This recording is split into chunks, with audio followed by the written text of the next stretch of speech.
wabarakatuh. Alhamdulillahilladzi anzala sakinah fi qulubil mu'minin liyazdadu imanan ma imanihim. Asyhadu an la ilaha illallah wa asyhadu anna Muhammadar Rasulullah. Allahumma sholli ala Muhammad wal Muhammad la nabiyya ba'da. Alhamdulillah, ikhwan, akhwat, sahabat-sahabat MK pagi semua, kita masih diberi kesempatan oleh Allah Subhanahu wa taala untuk sama-sama bisa bangun pagi. Alhamdulillah pada pagi hari ini. Untuk sama-sama bisa menarik nafas, ya, menghembuskan nafas. Sama-sama jantung kita juga masih berdenyut. Sama-sama kita bisa melihat tayangan ini di antaranya. Ibu bapak semua, energi syukur ternyata energi yang sangat luar biasa. Berbagai penelitian tentang syukur ternyata mempunyai dampak yang signifikan terhadap derajat kesehatan, terhadap sistem imun, terhadap perbaikan sel, dan lain sebagainya. Gratitude, kalau kita lihat dari segi penelitian, itu banyak sekali berdampak pada bagaimana orang yang tadinya sakit sekalipun bisa berangsur-angsur sehat karena efek dari syukur. Jadi mulailah pagi kita hari ini dengan syukur. Karena syukur itu paling tidak mempunyai dua unsur yang sangat penting. Ibu bapak semua, kita baru berterima kasih ketika kita menerima sesuatu yang terjadi. Dan kita baru berterima kasih ketika yang terjadi itu adalah sesuatu yang mempunyai nilai bagi diri kita. Jadi sebetulnya ungkapan terima kasih atau syukur itu paling tidak mengandung dua unsur yang sangat penting tadi, yaitu menerima apa yang terjadi pada diri atau pada orang-orang yang dicintai atau pada sesuatu yang mungkin mempunyai keberkahan bagi kita. Dan yang kedua adalah sesuatu itu mempunyai nilai, baik itu nilai manfaat ataupun nilai keuntungan bagi diri. Contohnya begini, ibu bapak semua. Ketika misalnya seseorang sedang diberikan ujian, misalnya sakit flu, pilek begitu ya, atau batuk, ya.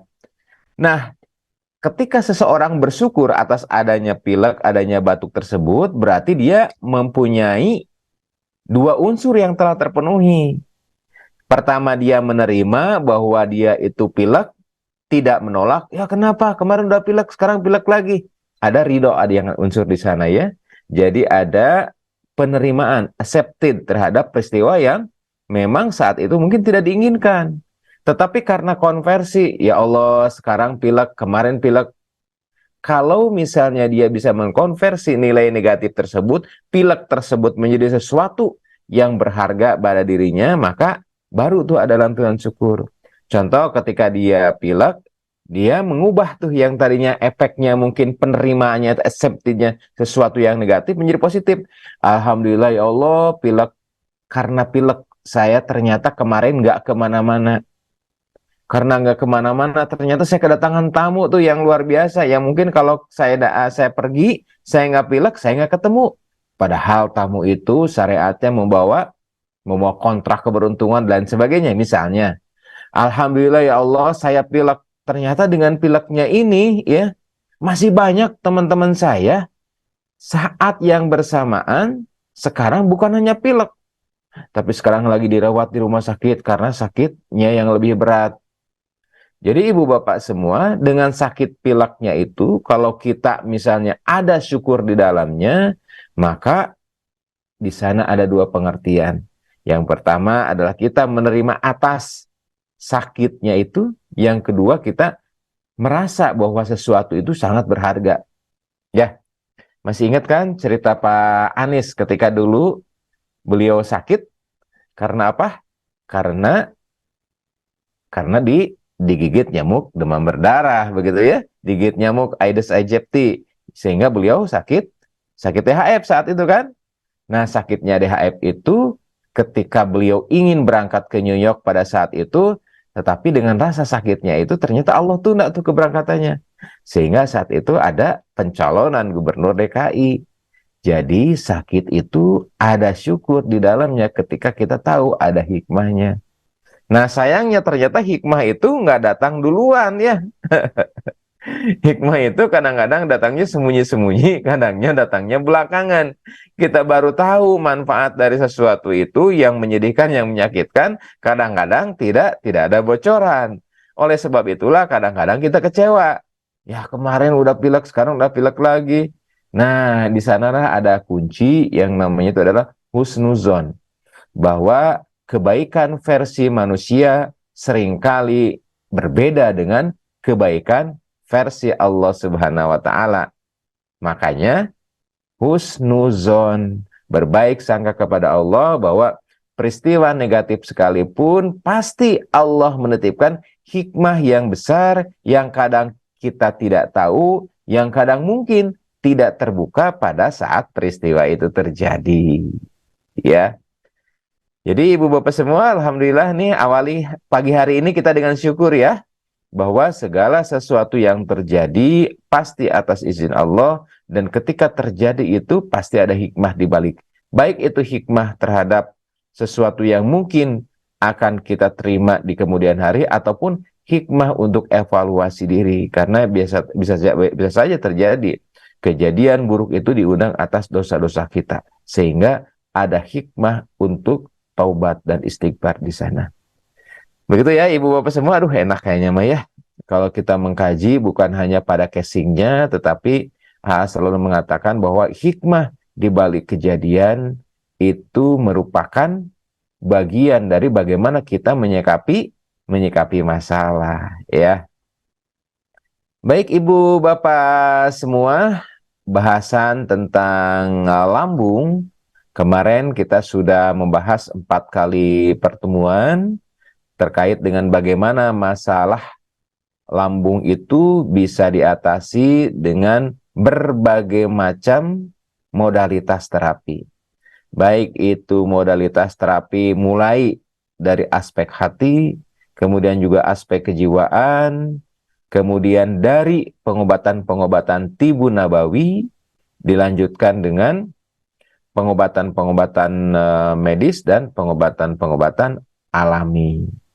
Jadi bagi ibu bapak semua yang mungkin ingin mendalami atau ingin mengulang kembali, silakan dicari di situsnya atau di platformnya YouTube Agim, maka silakan untuk bisa dicari. Baik, pada pagi hari ini insya Allah kita akan membahas tentang 7 jurus sehat senior ya. Siapa itu senior? Saya. Saya senior atau bukan ya? Pak Adam senior apa bukan ya?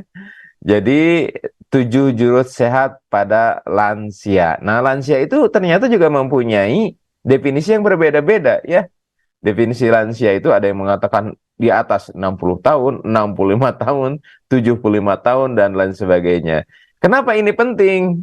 Karena ketika kita berbicara pada lansia, ya, ada beberapa hal yang memang perlu kita luruskan. Saya memberikan beberapa kali pelatihan tentang lansia, termasuk terakhir memberikan pencerahan, bukan pencerahan ya, sharing ya. Kalau pencerahan mah yang tadinya buram kemudian jadi celing, itu pencerahan. Memberikan sharing pada beberapa pertemuan dan pelatihan. Dan ketika pertanyaan itu disampaikan, ternyata jawabannya masih konsisten. Ya, pertanyaannya singkat. Apa yang terpikir pertama kali oleh Bapak, Ibu, saudara-saudara semua ketika mendengar kata lansia? Ya, ketika dikatakan pertanyaan seperti itu, jawabannya apa? Rata-rata 3 besar itu ada terus tuh. Jawaban yang pertama, lansia itu katanya beberapa survei sederhana yang saya lakukan, sisa umur. Lansia itu adalah sisa kemampuan. Lansia itu adalah masa-masa di mana produktivitas menurun. Rata-rata jawabannya sekitar itu aja. Rata-rata ibu bapak semua. Nah, pernahkah kita berpikir bahwa ada sesuatu yang tidak bisa dibeli dengan materi, ada sesuatu yang tidak bisa diganti dengan barang, tetapi sesuatu itu mempunyai nilai yang tinggi. Apa itu? Experience, pengalaman. Pengalaman itu ibu bapak, ketika pengalaman 5 tahun hidup, pengalaman 10 tahun hidup, pengalaman 50 tahun hidup, itu tidak bisa dinominalkan. Nah, dalam pengalaman itulah terjadi berbagai macam konten yang ada di dalamnya. Pengalaman bagaimana menghadapi orang jahat, pengalaman bagaimana menghadapi orang baik tapi sebetulnya jahat, pengalaman bagaimana mengambil keputusan di saat-saat sulit, pengalaman bagaimana dia membangun suatu usaha, pengalaman bagaimana dia mengalami pendidikan, pengalaman dia dari satu zaman ke zaman lain. Pengalaman itulah yang memang tidak bisa dinominalkan. Dan itu salah satu keuntungan atau kelebihan bagi mereka yang mempunyai usia yang lebih tinggi dibandingkan usia yang sebelumnya atau juniornya. Umumnya seperti itu. Jadi ketika kita berbicara masalah lansia, maka ada sesuatu kelebihan yang belum dimiliki oleh usia-usia sebelumnya. Dan kelebihan itulah yang bisa menjadi keunggulan dibanding mereka-mereka yang mempunyai umur yang ada di bawahnya. Kalau kita di daerah atau di kampung ya, khususnya di kampung saya, kalau misalnya ada sesuatu keputusan yang penting, rata-rata suka bertanya dulu kan ya. Oh, tanya dulu coba ke Mama Anu, ke Ajengan Anu, ke Kiai Anu, yang rata-rata mereka mempunyai experience yang lebih lama. Rata-rata mereka mempunyai umur di atas kita. Jadi kalau dalam bahasa Sunda sering jadi pananyaan, sering menjadi sumber atau tempat bertanya orang tua itu kan. Kenapa kira-kira ya? Salah satu kemungkinannya adalah jumlah keputusan yang pernah dia buat. Keputusan yang pernah dia buat sekian tahun dengan berbagai macam evaluasi dampak atas keputusan tersebut memiliki manfaat. Setiap keputusan berikutnya kemungkinan telah mempunyai nilai pertimbangan yang lebih tinggi. Seseorang yang pernah mengambil keputusan 1000 kali dengan pernah mengambil keputusan hanya 10 kali dan tahu dampak-dampak keputusan itu akan mempunyai pertimbangan yang lebih baik. Ibu bapak semua, di antaranya lansia itu mempunyai masa periode yang lebih panjang sehingga experience yang lebih lama, di antaranya keputusan-keputusan yang dia ambil jauh lebih banyak sehingga keputusan yang mungkin dimintakan pertimbangannya kepada kita atas dasar pertimbangan resiko dan keuntungan yang berlandaskan pada pengalaman-pengalaman dia yang telah lalu. Baik, izin ya Ibu Bapak semua, saya akan tayangkan sedikit beberapa hal terkait dengan masalah lansia ini. Ibu Bapak mangga yang lansia, kita belajar bareng-bareng ya. Dok, apakah dokter udah lansia atau belum? Mudah-mudahan dapat ya. Oke, punten sekedap. Dan yang berikutnya, lansia juga harus bersyukur. Bersyukurnya kenapa? Karena tidak semua orang loh masuk usia lansia ya. Karena ada dititipi umur oleh Allah. Kadang-kadang nyampe belasan tahun sudah dipanggil ya. Ada ada umur 20 tahunan sudah dipanggil. Jadi bersyukurlah ibu bapak yang memasuki usia lansia ya. Baik ibu bapak semua, kita coba buka tulisan ini. Bukunya ini alhamdulillah sudah sold out ya, belum dicetak lagi. Mudah-mudahan nanti kalau ada umur nanti kita akan cetak lagi. Yang sekarang sedang naik cetak adalah buku apa? Oh iya, yang sedang lagi naik cetak adalah buku Haji Nadim yang kemarin kita kemarin bahas ya di 4 pertemuan. 5 jurus sehat untuk penyakit lambung kronis ya. Judulnya kamu kan Haji Nadim ya. Haji Nadim itu haknya bagaimana aspek hati dalam mengelola penyakit lambung, J-nya itu aspek kejiwaan. Wah ini mah ranahnya Teh Diana, ikutan Teh Diana punten ya. Kemudian Na-nya itu adalah pengobatan nabawi, kemudian D-nya itu pengobatan medis, kemudian M-nya adalah pengobatan alami ya. Jadi bagaimana pendekatan untuk penyakit lambung secara holistik. Nah, insya Allah bukunya sedang dicetak, mudah-mudahan nanti bisa dibagikan Ibu Bapak semua. Baik. Jadi ini tentang jurus sehat senior ya, bagi Ibu Bapak yang senior atau akan yang menuju senior ya. Nah, inilah anggapan-anggapan yang salah. Punten, bukan salah semua sih sebetulnya mah, tetapi tatkala ini ada dalam pikiran dan alam bawah sadar yang mempengaruhi bagaimana dia bekerja, maka optimalisasi waktu itu justru akan menurun. Dan kelebihan-kelebihan yang ada pada diri seolah-olah itu tidak ada, dinafikan, begitu ya. Jadi katanya lansia itu adalah sisa umur, sisa kemampuan fisik, sisa pemikiran, kemudian menjadi beban generasi muda. Ini konsisten ya. Saya lakukan beberapa kali pertanyaan juga ternyata seperti ini aja kesimpulannya rata-rata. Baik, sebentar. Nah, Ibu Bapak semua, padahal kalau kita perhatikan, makin usia itu mempunyai nilai yang tinggi atau yang lama, maka pengalaman dia akan jauh lebih banyak dibandingkan dengan usia sebelumnya. Ini pada umumnya ya. Bisa saja usia muda tapi mempunyai pengalaman yang banyak. Dengan apa? Dengan waktu yang dia gunakan, volumenya itu sangat tinggi. Misalnya, pada orang tertentu mungkin dalam sebulan itu hanya bekerja atau bepergian ke beberapa tempat. Tapi pada orang muda, karena dia mempunyai target-targetan tertentu, dia dalam satu bulan itu misalnya keliling Indonesia tuh. Sehingga experience-nya itu bisa saja lebih banyak. Ya. Tapi ini pada umumnya seperti ini. Yang kedua adalah keputusan-keputusan yang diambil oleh para lansia itu jauh lebih banyak kemungkinan daripada usia-usia sebelumnya. Yang ketiga adalah keilmuan.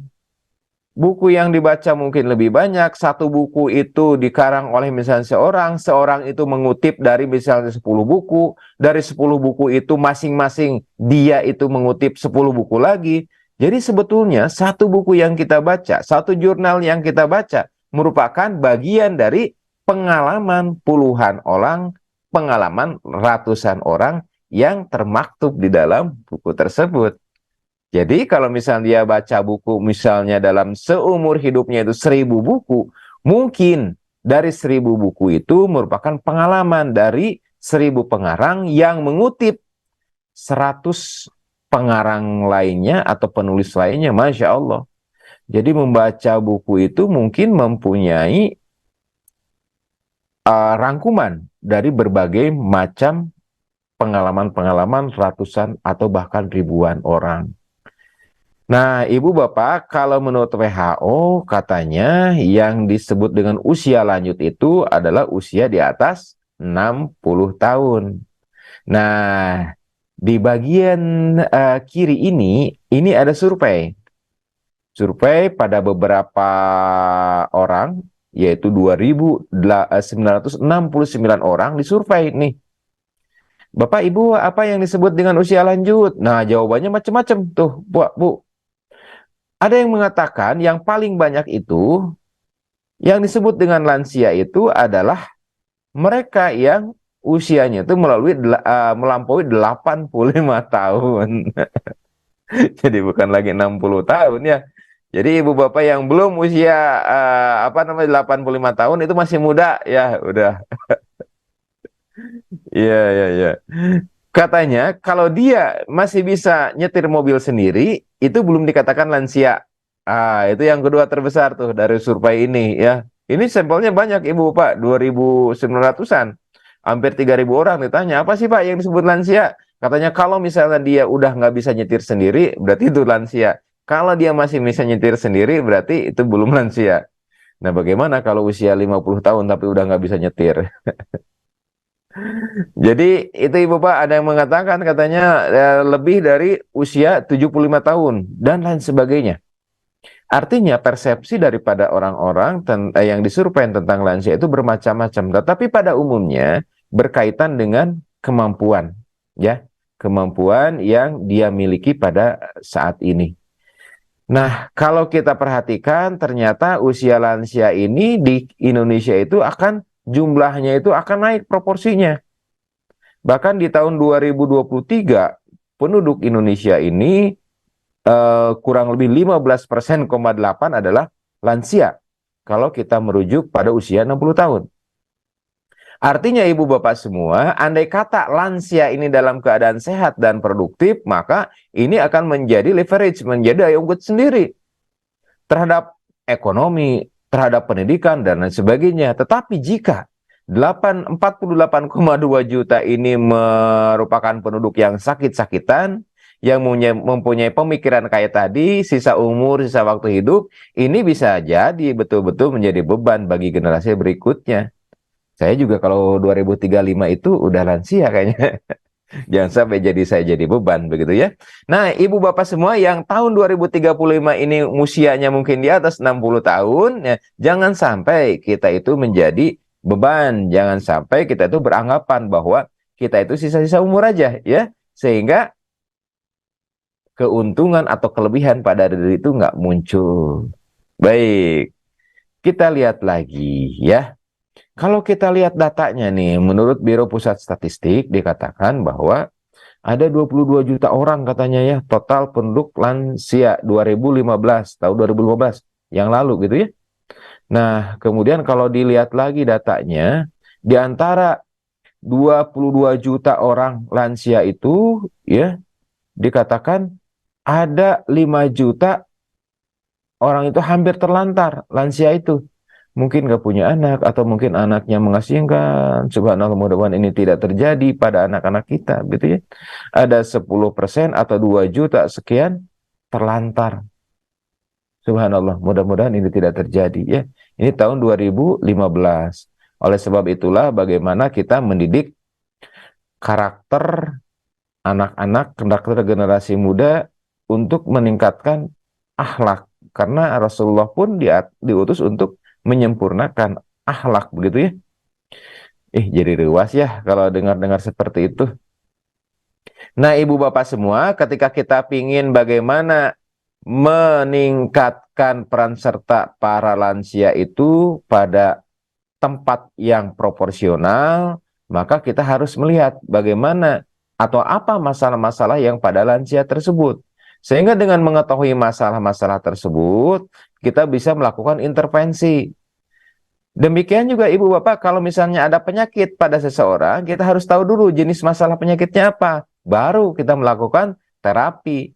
Makin jelas masalahnya, makin spesifik masalahnya, maka makin spesifik juga solusinya, sehingga makin kemungkinan bisa teratasi. Nah, inilah 5 masalah pada lansia. Ada masalah fisik, masalah kesehatan, masalah kognitif, masalah psikologi. Nah, ini Teh Diana, ini masalah teman-teman dari psikolog ya. Kemudian masalah sosial. Ini 5 masalah besar pada lansia, ibu bapak semua. Nah, ketika kita berbicara pada lansia bagaimana agar lansia itu bisa sehat, karena kesehatan itu merupakan salah satu masalah ya, masalah pada lansia. Di sini ada masalah fisik, kemudian masalah kesehatan. Masalah kesehatannya itu ada 5 yang paling besar. Yang pertama adalah penyakit kronis, kemudian penyakit hipertensi, gangguan jantung, kemudian juga gangguan otot dan persendian. Makanya kalau pada orang tua aromanya berbeda ya, aromanya balsem, aromanya obat gosok dan sebagainya, karena ada keluhan atau permasalahan di daerah otot, sendi, dan lain sebagainya. Juga ada masalah diabetes. Ibu bapak, ini semua masalah-masalah terbesar, masalah kesehatan pada lansia. Nah, kalau begitu, bagaimana kita mempunyai jurus-jurus agar lansia itu sehat, ya? Yang pertama adalah menerima, accepted terhadap apa yang terjadi, terhadap perubahan. Kalau misalnya sudah tua, ya sudah menerima dan menikmati masa tua tersebut. Jangan sampai dia jealous dengan usia SMA. Kakek mah dulu waktu SMA katanya. Ya, mohon dulu begitu ya. Nenek dulu waktu SMA, ya bisa nek dulu seperti itu. Ketika nenek nggak move on, masih pengen seperti SMA, maka jadinya kalau kata Agi mah lucu begitu ya. Jadi menikmati perubahan, ridho atas perubahan tersebut karena Allah masih menganugerahkan umur sampai lansia. Jadi ketika perubahan itu dinikmati, maka akan terbuka berbagai macam solusi yang ada di depan kita. Kalau dia masih tidak move on, ya, kenapa kulit jadi keriput, kenapa ubannya masih banyak. Nah, ini akan menjadi kesulitan ketika ada mengeksplor berbagai macam kelebihan. Nah, yang kedua, ibu bapak semua, seringkali kita itu takut. Bukan hanya satu, bukan dua. Menurut saya ini banyak. Ketika ingin mencari berbagai macam potensi penyakit yang ada di dalam diri. Contoh begini, ya. Ketika Bapak Ibu misalnya mempunyai keluhan sering kencing pada malam hari, kemudian sering haus, kemudian kok sering lapar ya, beda sekarang. Kemungkinan kok kenapa ya kaki itu sekarang ada gejala seperti baal-baal. Bu, itu mungkin gejala diabetes, Bu. Coba Ibu periksa kadar gula darah puasa, kadar darah 2 jam setelah makan, dan kadar HbA1c. Ada beberapa justru yang mengatakan, nggak mau dok, bisa ketahuan penyakitnya. Nah, ketika ini terjadi, ada denial, ada penolakan seperti ini, ya, ini merupakan potensi masalah besar. Kenapa? Kalau penyakit itu ibarat harimau, ditemukan dia itu masih kecil, kemungkinan lebih mudah untuk dikendalikan. Tapi, tatkala diabetes itu sudah jadi borok di kaki, nah, kemarin saya saja baru aja melakukan operasi pada seorang bapak yang diabetes, di mana satu tungkainya itu bernanah semua. Nah, salah satunya memang beliau itu tidak mau untuk terapi untuk diabetesnya, begitu ya. Sehingga kadar gula darah nyampe 400, nyampe 300, kemarin kalau nggak salah terakhir 300. Dioperasi bagian tungkainya, dibuka, kemudian di otot-otot sela-sela ototnya itu penuh dengan nanah, abses diabetikum. Jadi kalau misalnya ditemukan nih diabetes ini misalnya sejak dari mulai gejalanya gulanya misalnya baru sekitar 200, belum ada efek ke mata, belum ada efek ke ginjal, belum ada efek ke luka yang susah sembuh, belum ada efek ke saraf, sangat memungkinkan penderitaan-penderitaan yang saya sebutkan tadi itu tidak terjadi. Atau kalaupun terjadi mungkin kapan, entah kapan terjadinya. Nah, ini juga perlu mental ibu bapak semua menemukan. Belum lagi setelah ditemukan bagaimana kita bisa hidup berdampingan dengan penyakit tersebut untuk dikelola. Ya, sudah jelas punya diabetes. Nah, udah ketemu nih. Nah, bagaimana setelah menemukan itu menemani diabetes itu menjadi sebuah keseharian. Contohnya begini, akan saya diabetes, berarti saya nggak boleh minum minuman yang dari gula asli. Itu kan menemani penyakit diabetes tadi agar efek samping atau penyulit dari diabetes nggak muncul kan, dan lain sebagainya. Mungkin ini nanti akan kita bahas lebih lanjut ya. Ini baru daftar isi sebetulnya Maya. Yang ketiga adalah bagaimana agar kita selalu tersenyum. Senyum ini mempunyai dampak terhadap sistem hormonal, terhadap sistem saraf ibu bapak semua. Bahkan tersenyum katanya setiap hari itu, senyum yang wajar ya, bukan senyum-senyum tepuguh. Ini bisa memelihara kapasitas memori. Senyum itu juga bisa membuat bonding antara diri dengan orang lain, dengan keluarga, itu lebih baik. Begitu ya.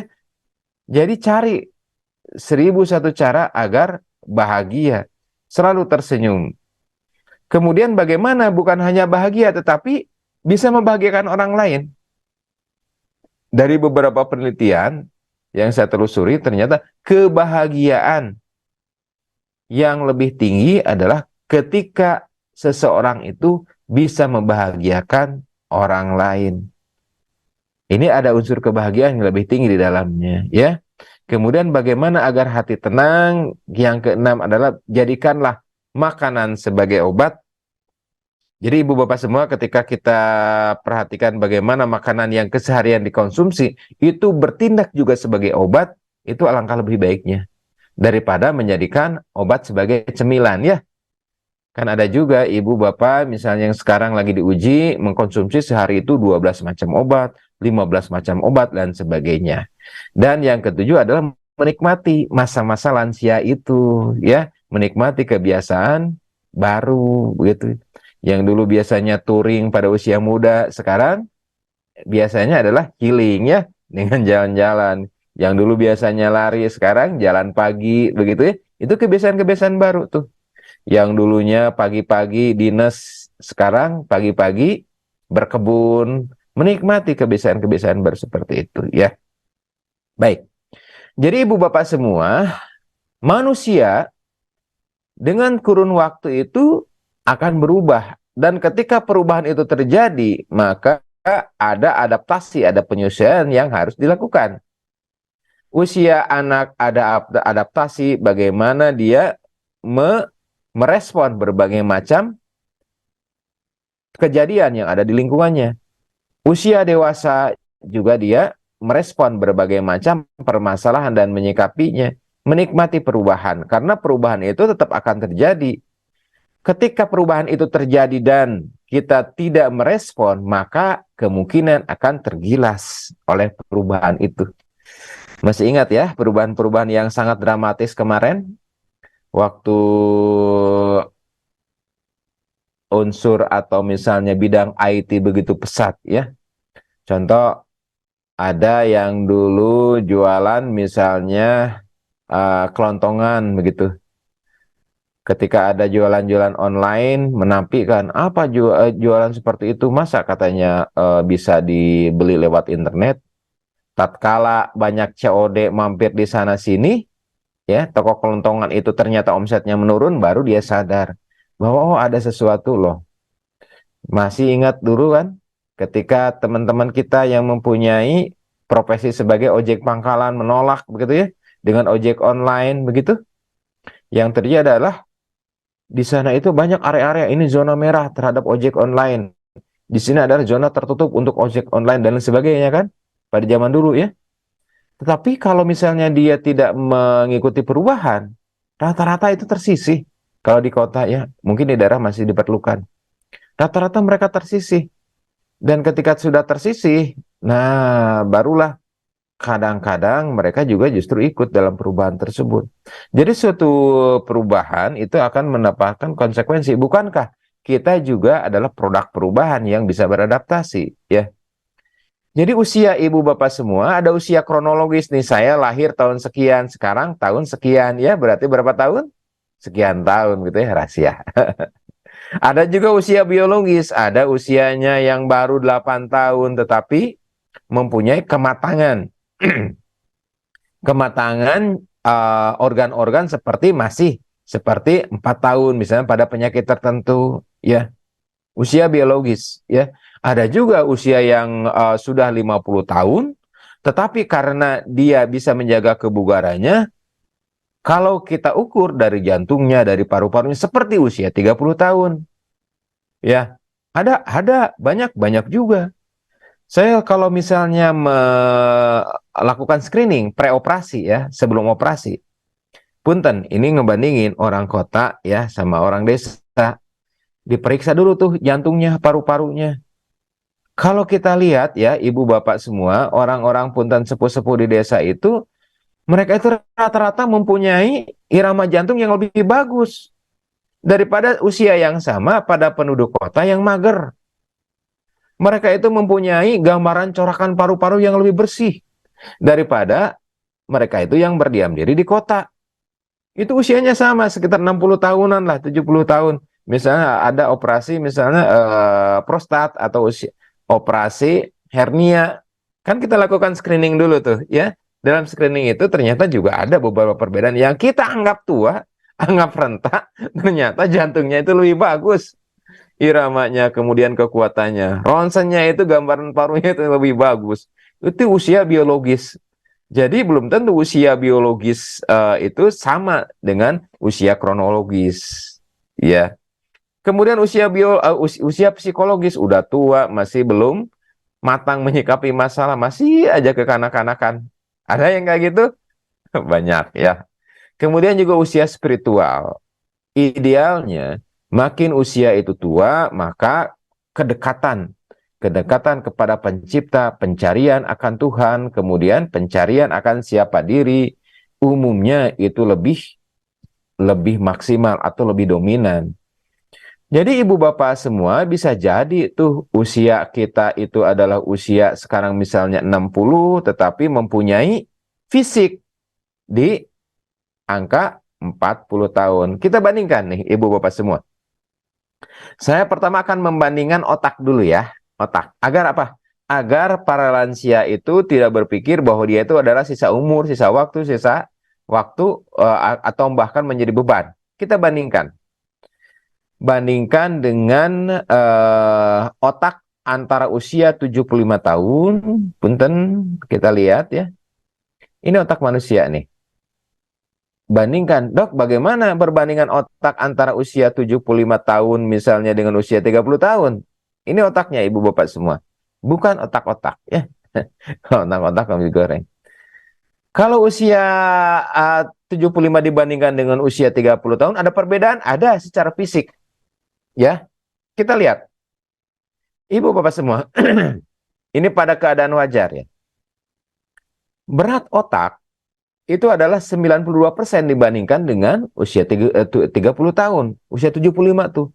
Artinya kalau kita lihat dari segi volume, dari segi berat, dari segi bagaimana otak itu bisa mempunyai kapasitas, kemungkinan kalau baik, kalau benar kita cara untuk memeliharanya dan merawatnya, usia 75 tahun pun mempunyai kapasitas berpikir, kapasitas memori, kapasitas untuk mempertimbangkan berbagai masalah, dan memberikan solusi, ini mempunyai kapasitas yang masih besar loh, 92% dibandingkan dengan usia 30 tahun.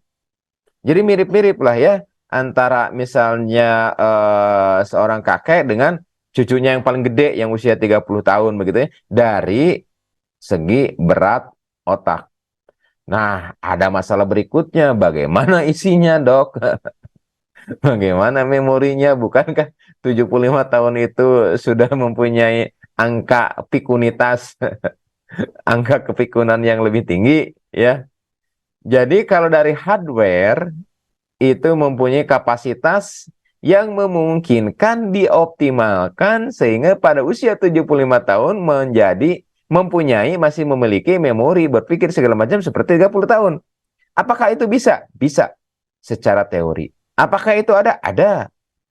Bukankah para pemimpin-pemimpin yang sudah lanjut usia itu mempunyai pemikiran dan mempunyai keputusan-keputusan politik yang kadang-kadang lebih baik dibandingkan dengan juniornya? Ya kan? Ini salah satu kuncinya, bahwa mereka mempunyai itu hardware-nya yang kurang lebih 92%. Kemudian dari segi penyediaan energi, dibandingkan 75 tahun dan 30 tahun, 84% penyediaan energi pun masih mumpuni. Yang jadi permasalahan adalah masalah pernapasan. Kadang-kadang sudah usia lanjut begitu ya, jalan sedikit saja sudah capek, itu bisa dari masalah paru-paru ataupun masalah jantung. Apakah ini bisa dilatih? Sangat bisa. Kebanyakan para atlet begitu ya, atlet terutama atletik, dia mempunyai VO2 max masih bagus ketika usia 60 tahun, 70 tahun. Ketika kapasitas paru itu dilatih, kapasitas maksimalnya itu mempunyai volume yang lebih besar. Ketika dia usia lanjut, maka volumenya itu mengurangi, memang berkurang misalnya 30%. Tapi volume yang berkurang 30% itu bisa setara dengan volume maksimal mereka yang tidak dilatih. Nah, Ibu Bapak semua, kalau kita perhatikan, ada tuh ya, ada unsur-unsur yang memang pada lansia juga mempunyai keunggulan. Dan kalau kita bandingkan, pada lansia juga mempunyai kapasitas yang besar. Tapi begini, Ibu Bapak semua, ini perlu diwaspadai. Jadi bukan PHP aja ya, tapi ada yang realnya. Kita coba lihat bagaimana organ-organ lain pada lansia sehingga perlu kita waspadai. Untuk apa? Untuk kita temukan dan untuk kita temani. Ini punten. Permasalahan pada lansia diantaranya adalah pada pembuluh darah, pada kabel, pada saluran untuk menyampaikan darah, menyampaikan energi, menyampaikan berbagai macam kebutuhan dan membuang berbagai macam sisa kotoran. Ini pembuluh darah pada rentang usia tertentu. Pada usia 20 tahun rata-rata pembuluh darahnya bersih. Tapi pada usia mulai 40 tahun sudah terjadi timbul plak. Ada reaksi radang di sini yang merangsang terjadinya penebalan pada pembuluh darah. Sehingga kalau kita lihat, lubang pembuluh darah itu menjadi lebih sempit. Artinya ketika menjadi lebih sempit, maka yang dialirkannya pun akan mempunyai keterbatasan. Ya, sehingga pada lansia mempunyai resiko yang lebih tinggi untuk penyakit-penyakit yang kaitan dengan pembuluh darah. Apa saja? Kalau pembuluh darah ini ada di jantung, maka ketika dia menyempit, menutup, maka otot jantung nggak kebagian makanan. Itu namanya serangan jantung. Bisa mendadak, bisa pelan-pelan. Kalau mendadak, akut coronary syndrome atau akut coronary disease atau penyakit jantung yang mendadak, serangan jantung gitu ya. Kalau misalnya kronik, ada kronik coronary disease begitu ya. Pada otak, kalau misalnya nutup seperti ini, bisa terjadi kematian jaringan otak, bisa tiba-tiba yang disebut dengan stroke. Ya, ini resikonya, sehingga kita juga punya wanti-wanti ini bagaimana caranya mengelola semua ini agar lansia itu sehat. Ya, jadi ketika olahraga yang membutuhkan energi yang lebih banyak pada saat atau masa jeda waktu tertentu, maka olahraga tersebut mungkin akan dikonversi ke olahraga yang lebih membutuhkan energi yang lebih sedikit, tapi jumlah waktunya agak lama. Jadi gini, misalnya olahraga yang dulunya saya hobi badminton gitu ya, dulunya saya hobi sepak bola, pada usia 60 tahun diganti olahraga juga. Dulu olahraga sepak bola misalnya 2 kali 40 menit, sekarang jogging saja. Lari pagi atau jalan pagi. Misalnya dalam sehari itu 2 jam atau 3 jam. Kenapa? Karena pada olahraga-olahraga tertentu dengan aktivitas fisik yang berat, kemungkinan pembuluh darah ini mempunyai keterbatasan dalam penyediaan atau menyuplai premiumnya, menyuplai pertamaknya gitu ya, atau membuang sisa-sisanya mempunyai keterbatasan. Sehingga begitu kebutuhan tinggi, maka kolaps. Begitu ya Ibu Bapak ya. Nah, kita lihat coba paru-parunya. Nah, paru-parunya gitu seperti ini. Ini paru-paru orang muda, ini paru-paru pada lansia. Baik. Dok, kalau begitu nyata dong, kalau lansia itu memang sisa umur atau sisa hidup. Betul sisanya, tapi kan kita tidak pernah tahu. Yang dinamakan sisa itu kita tahu jumlahnya, kemudian tinggal berapa lagi. Dan biasanya jumlah yang belum diambil itu hanya sedikit, itu sisa kan ya. Ibu bapak memang tahu kuota umurnya berapa? Nggak ada yang tahu. Dok, kan rata-rata usia harapan hidup misalnya di kita itu 68 tahun. Berarti kalau saya sudah 60 67 tahun 11 bulan, berarti tinggal sebulan lagi. Itu kan hitungan teori. Ya, rata-rata pada umumnya demikian. Ketika kita berpikiran sisa seperti itu, maka di alam bawah sadar itu kita akan berpikiran kita udah nggak ada gunanya. Nah, itulah yang maksud saya itu bagaimana kita merubah mindset bahwa usia lansia itu adalah usia sisa. Jadi anggapan-anggapan yang bisa menutup potensi. Padahal potensi-potensi yang dia miliki, potensi pertimbangan, potensi pendapat, potensi kematangan berpikir, potensi experience dan sebagainya, justru itulah yang menjadi nilai lebih daripada lansia, dan itu yang tidak dimiliki oleh generasi muda, dan itu yang harus disampaikan. Begitu Ibu Bapak semua maksudnya di sini ya. Baik. Kita lanjut. Bagaimana juru sehat selanjutnya ya? Jadi ketika kita menyadari bahwa ada unsur-unsur terkait organ yang mempunyai kemunduran atau karena proses penuaan, maka kita bisa menyesuaikan aktivitas, menyesuaikan posisi di mana kita berkarya, supaya posisi itu tidak menjadi beban bagi tubuh, tapi posisi itu justru mengoptimalkan potensi di tubuh yang ada.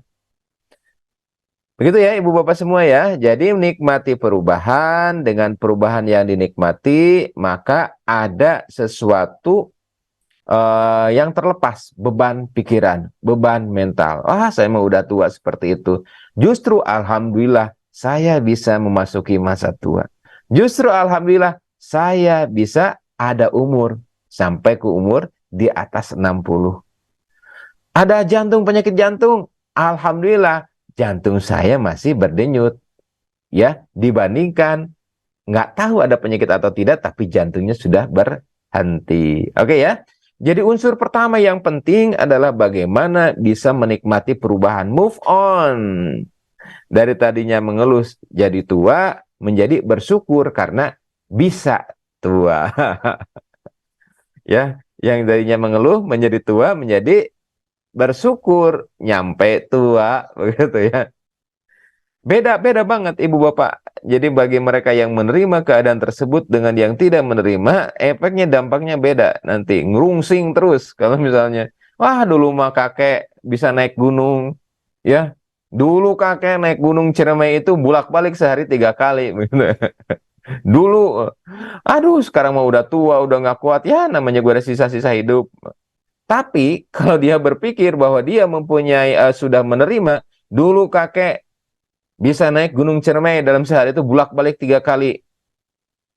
Kalau dia menerima, nih akan kakek ajarkan bagaimana caranya pengalaman kakek dulu. Kan gitu kan? Beda banget. Yang satu mengeluh, yang satu bagaimana dia mempunyai nilai tambah kelebihan bahwa dia mempunyai pengalaman pernah dan dia bersifat sebagai penasehat kan. Jadi dia bukan untuk naik gunungnya, tapi dia menasehati. Nih, kalau naik gunung sampai pos 1, kamu jangan lari misalnya, cukup jalan cepat saja. Ketika naik posko 2 ke posko 3, di sana harus banyak misalnya mengambil perbekalan air, misalnya seperti itu ya. Dan jangan lupa dari posko 4 ke posko 5, di sana ada waktu yang harus kamu jeda. Karena apa? Elevasinya sangat tinggi. Ya, misalnya seperti itu, misalnya begitu ya. Jadi bagi mereka yang menerima itu ada perbedaan tuh. Perbedaan sikap ya dan perbedaan kontribusi. Bukan mengeluh, sekarang udah tua, boro-boro naik gunung, ya. Jalan 500 meter aja udah lelah. Dulu mas saya bisa balik 2 kali dalam misalnya sebulan naik gunung, sekarang boro-boro.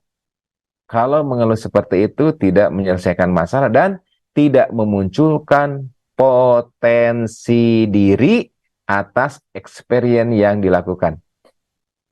Bisa masuk ya Ibu Bapak semua ya, mudah-mudahan ya.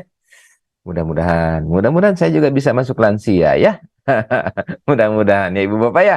Jadi jangan mengeluh lansia, bersyukurlah. Alhamdulillah, saya bisa menyampai waktu lansia. Alhamdulillah, jangan sampai mengeluh, ya saya kenapa tua, tapi alhamdulillah saya bisa tua. bisa bisa lansia, bisa senior ya. Kalau nyebut tua itu kayaknya kurang kurang greget ya atau kurang apa ya? Kurang gengsi ya. Saya senior. Baik, kita lanjut sedikit Ibu Bapak ya. Baik, kita lanjut sedikit. Sebetulnya pokok bahasan kita itu pokok bahasan yang ketiga.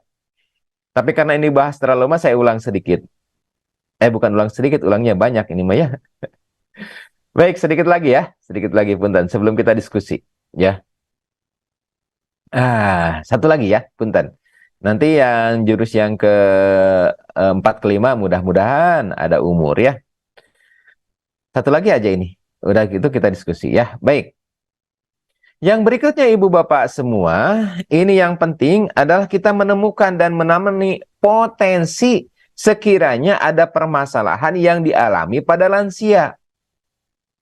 Bukankah ketika Ibu Bapak misalnya mempunyai niat perjalanan, misalnya ke Mekah untuk haji, di sana ada potensi bahaya, diumumkan. Ibu Bapak semua calon jemaah haji tahun ini panasnya itu akan sekitar 50 derajat. Itu kan potensi masalah yang membuat kemungkinan orang sakit. Ya. Ditemukan tuh potensi itu, sengaja dicari suhunya. Jangan sampai, Pak dokter jangan bilang-bilang di sana panas. Jadi saya kan nggak semangat. Pak dokter jangan bilang-bilang, jangan nakut-nakuti. Kalau udah kepanasan bisa pingsan, jangan takut-takuti. Kira-kira mana yang lebih menguntungkan? Yang lebih menguntungkan justru kita harus tahu bagaimana kondisi di Arab, bagaimana suhunya, bagaimana di sana ada air apa enggak, bagaimana di sana bisa ada potensi-potensi yang sehingga bisa mengganggu kesehatan. Ada misalnya ada penyebaran penyakit flu, batuk, pilek, sehingga bisa mengganggu proses ibadah. Jadi dicari itu, nyari masalah. Dok, kok nyari masalah ya? Orang nyari masalah kesannya kan nggak bagus ya. Kamu nyari masalah ya? Maksudnya di sini ada menemukan potensi masalah yang umumnya terjadi pada lansia. Dengan menemukan potensi masalah diharapkan masalah tersebut bisa kita cegah kejadiannya atau bisa kita temukan jalan alternatif untuk penanganan jika masalah itu terjadi. Ya. Jadi temukan dan temani. Inilah yang menjadi sumber ketakutan para ibu bapak semua. Sieun dok, bisa kapan dak? Jadi wedok ketahuan gara-gara mau dioperasi saya punya penyakit gula. Dokter sih punya periksa segala macam. Jadi aja dok ketahuan saya punya penyakit ginjal. Katanya kalau nggak dibenerin 2 tahun lagi cuci darah. Ah dokter mah justru dibalik berpikirnya. Alhamdulillah karena saya mau operasi hernia. Kemudian saya diperiksa ternyata ketahuan dok ada penyakit gula. Ingat loh, lihat, mata saya masih sehat dok, kaki saya masih sehat dok, nggak ada boroknya. Ya, kemudian juga jantung saya masih sehat, mata saya masih jelas. Kenapa? Karena tahu tuh, ya, ada potensi diabetes, tetapi belum ada komplikasi. Berarti kan bisa dikelola. Harusnya makan terima kasih ya. Terima kasih ya Allah, saya ditakdirkan untuk penyakit hernia. Ternyata penyakit ginjal yang mungkin akan datang, penyakit gula yang akan datang, bisa ketahuan. Ya, begitu. Salah seorang pasien ya mengeluh dengan tidak bisa BAB. Udah 4 hari itu tidak bisa BAB, nggak bisa BAB, ya. Tapi kentut masih bisa. Kemudian dilakukan dong pemeriksaan di ronsen. Pas di ronsen ternyata ketahuan ada apa? Ada batu di ginjalnya. Ya, BAB-nya diobati dengan obat lancar BAB. Ternyata dengan dilakukan pemeriksaan ketahuan tuh ada batu di ginjalnya. Ginjalnya alhamdulillah masih baik-baik saja. Nah, kemudian batunya dibuang dong. Alhamdulillah. Ketika batunya dibuang, ternyata waktu dibius, lehernya itu ketahuan, ada tumor di lehernya. Bersyukur. Kenapa? Belum nyampe nyebar kemana-mana, tumor di leher itu udah bisa dioperasi. Jadi rangkaian-rangkaian seperti itu sepertinya kebetulan, padahal kalau kita temukan ternyata itu merupakan anugerah ya. Anugerah ya. Jadi ibu bapak semua, karena takut maka orang jarang diperiksa. Ya, kalau misalnya kita lihat tuh, ini binatang buas tapi masih kena unyu-unyu kayak gini ya, kita nggak akan manggil damkar, nggak akan manggil pelindung satwa dan sebagainya. Cukup ngambil sapu mungkin ya. Kalau masih unyu-unyu, tapi kalau udah gede kayak gini, wah bukan yang dipanggil, kita aja yang takut. Artinya, kita nyoba yuk usahakan mencari potensi-potensi harimau kecil yang unyu-unyu ini ada dalam tubuh lansia ya. Nah, ibu kita lihat, ini bendungan. Ketika bendungan tersebut ada potensi bocor seperti ini retakan. Kalau retakan ini masih kecil seperti ini, kemungkinan mudah untuk diatasi. Tapi tatkala bendungan ini sudah terjadi kerusakan yang besar, ini akan sulit. Tatkala tiang-tiang misalnya ini ada roboh begitu ya, maka akan lebih mudah daripada ketahuannya sudah ambruk seperti itu, ya. Jadi mau yang mana nih? Mau yang sulit atau mau yang lebih mudah mengatasinya? Kalau makin lama berarti mungkin membutuhkan ahli yang lebih hebat. Tidak bisa ditangani di puskesmas, harus di rumah sakit besar. Fasilitasnya harus lebih tinggi lagi. Dan uang yang digunakannya pun andai kata penyakit sudah ada komplikasi mungkin lebih banyak lagi. Kemudian kira-kira lebih banyak berhasilnya apa enggak ya jika penyakitnya udah parah? Lebih banyak gagalnya. Kemudian lamanya pengobatan kalau orang yang sudah mempunyai komplikasi lebih lama lagi. Kemudian kira-kira bisa sembuh total nggak ya? Makin parah, makin sulit untuk sembuh totalnya. Dan kira-kira waktu kebersamaan dengan keluarganya lebih banyak ke rumah sakitnya kan? Lebih banyak berobatnya kan daripada healingnya gitu ya, daripada pikniknya. Jadi ini kalau kita berpikir logis, ibu bapak semua, ya tingkat kesulitan lebih mudah untuk diatasi kalau ditemukan sejak awal. Tingkat keahlian juga nggak perlu dokter yang keren-keren amat gitu ya. Kemudian juga sumber daya juga nggak perlu banyak-banyak banget, nggak perlu banyak ahli. Fasilitas yang diperlukan juga mungkin cukup yang standar-standar aja dan lain sebagainya. Mau yang mana ibu bapak semua? Mau yang simpel-simpel aja atau mau nunggu rumah itu rubuh? Ya, ini contoh pada tumor payudara. Ya, ini keseharian pekerjaannya saya ya. Kalau misalnya dia tumor payudaranya itu masih lokal saja, masih kecil begitu ya, belum menyebar kemana-mana, bahkan dia itu masih adam-adam di dalam, begitu kita terapi begitu dilakukan terapi, maka 98,0% angka 5 year survival. Artinya 98 orang hidup dalam 5 tahun kemudian. Beda dengan sudah nyebar kemana-mana. 5 tahun kemudian di antara 100 itu yang hidup cuma 26 orang. Kalau ditemukan pada fase lanjut. Artinya ibu bapak semua, ini teori ya, tetapi ini juga berdasarkan pada pengalaman dan kajian-kajian klinis. Ini juga sama ibu bapak semua, ini pada cancer juga ya. Kalau kita lihat 5 year survival, kalau misalnya stadium dini tuh diterapi, dilanjutkan, maka angka harapan hidup itu jauh lebih tinggi dibandingkan dengan stadium yang sudah menyebar. Ah dok, takut saya teh dioperasi, takut tumornya diangkat.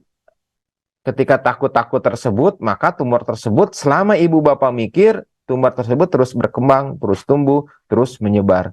Itu yang jadi permasalahan. Jadi, bagaimana ibu bapak misalnya mengetahui penyakit itu sedini mungkin dengan menelusuri berbagai macam karakternya. Jadi, jangan nunggu hujan, apalagi nunggu banjir, ya. Baik, nah bagaimana strateginya? Punten, jam berapa ini teh? Ibu bapak semua, jam 6 lebih. Kalau misalnya ibu bapak yang dari mau bergabung di Zoom, silakan. Karena mungkin beberapa saat lagi media sosial akan ditutup ya. Bergabung di Zoom silakan. Ada beberapa mungkin yang saya ingin sampaikan sedikit ya ibu bapak ya, yang bab kedua ini. Jadi ibu bapak semua, bagaimana dong strategi kita menemukan penyakit tersebut sebelum penyakit itu muncul? Kita mengetahui penyakit tersebut ketika penyakit itu belum ada komplikasi. Kita bisa mengenali penyakit tersebut ketika penyakit itu masih belum berdampak apa-apa. Ya, ada beberapa strategi. Ini yang saya coba rangkumkan dari beberapa textbook dan beberapa jurnal ya. Mudah-mudahan ini bisa menjadi panduan ya.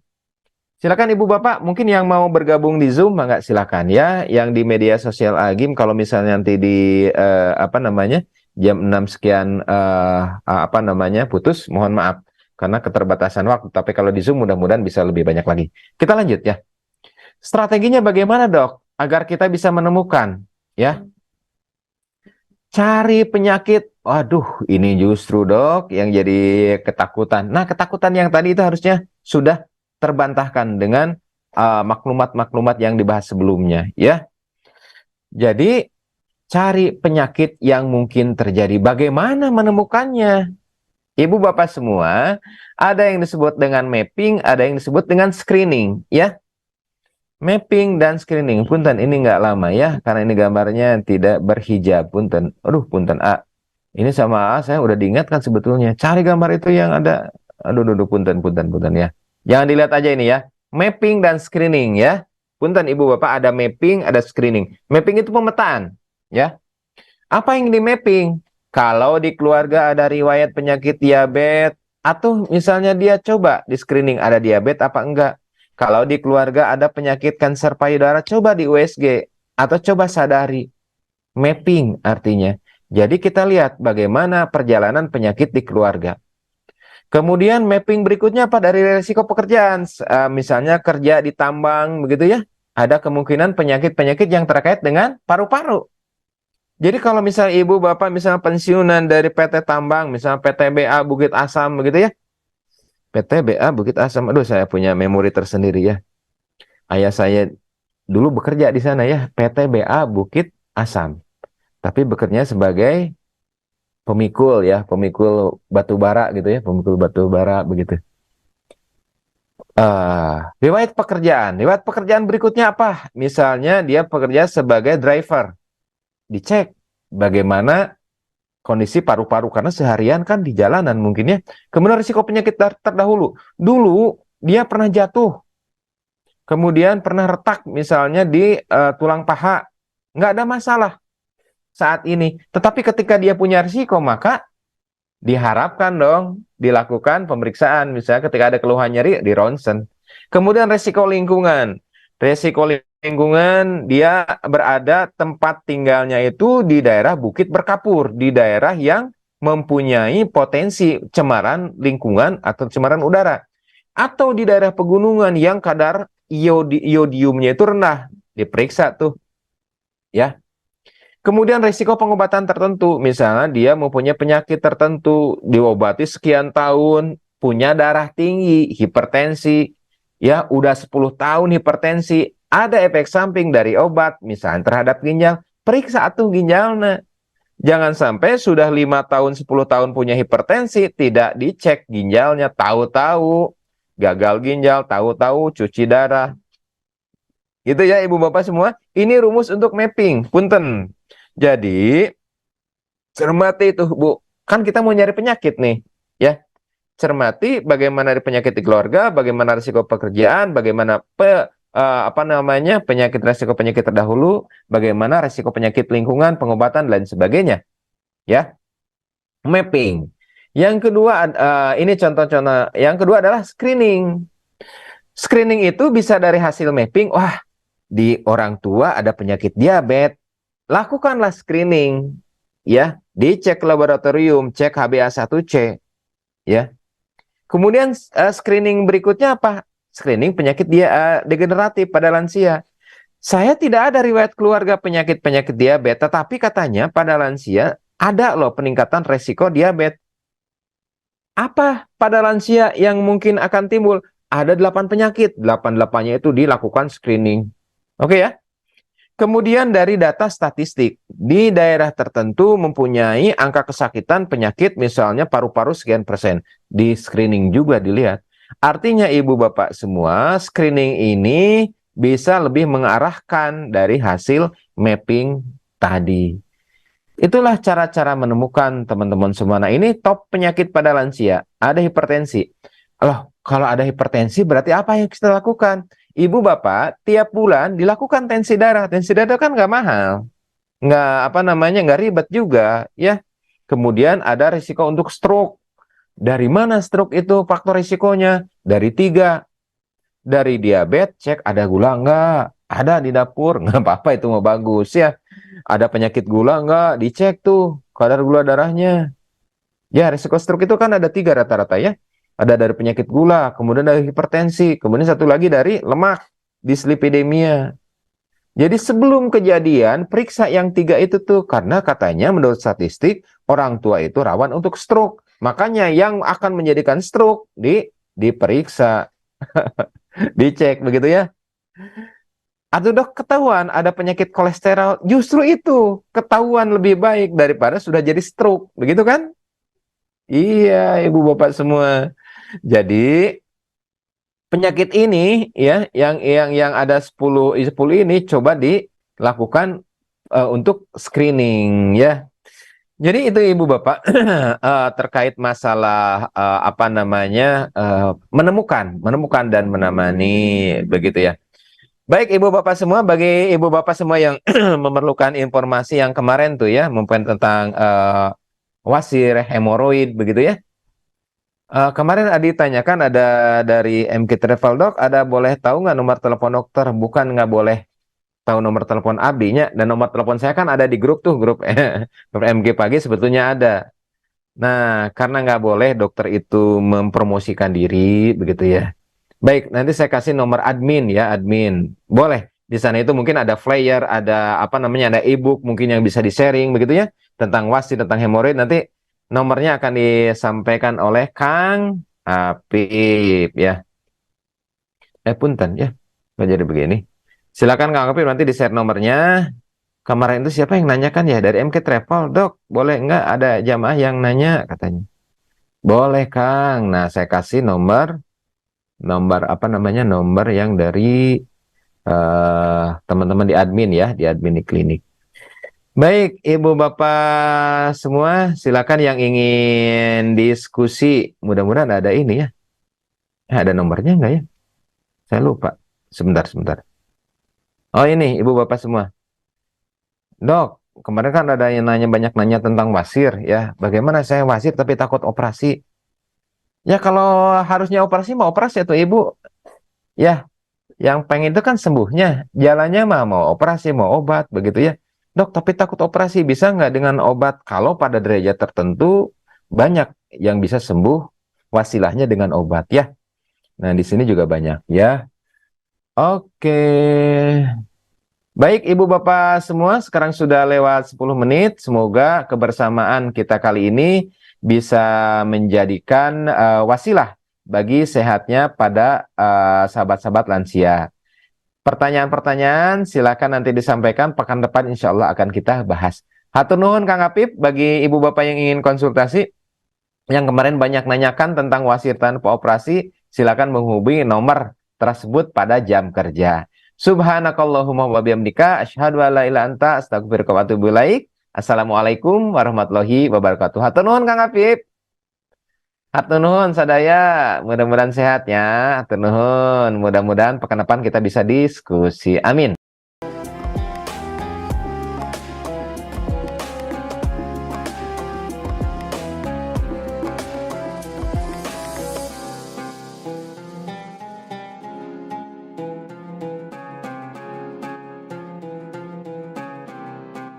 Jangan lupa, saya bilang sekalian, terus berlangganan di Darut Tauhid Official.